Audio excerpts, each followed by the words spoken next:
Good morning to everyone. இன்னைக்கு எப்படி inter portal எப்படி உருவாக்குன்னு பார்க்கணும். இதுக்கு இன்டர் போர்ட்டலும் இன்டர் ஐயும் தேவை. இன்டர் ஐயை எப்படி உருவாக்கணும்?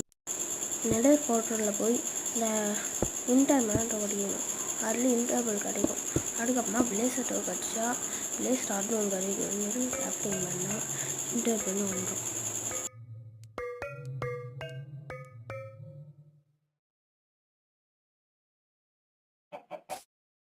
டெக்னிக் என்னன்னு பார்ப்போமா?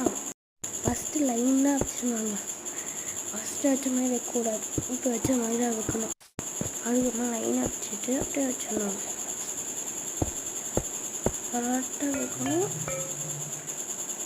அதுக்கப்புறம் இன்டர்வலை எப்படி மேலே வச்சிருக்கோம். அப்புறமா இன்டர் ஆகி சென்டரில் மட்டும் கொஞ்சம் கேன்சல் பண்ணுறோம். கரெக்டாக மட்டும்தான்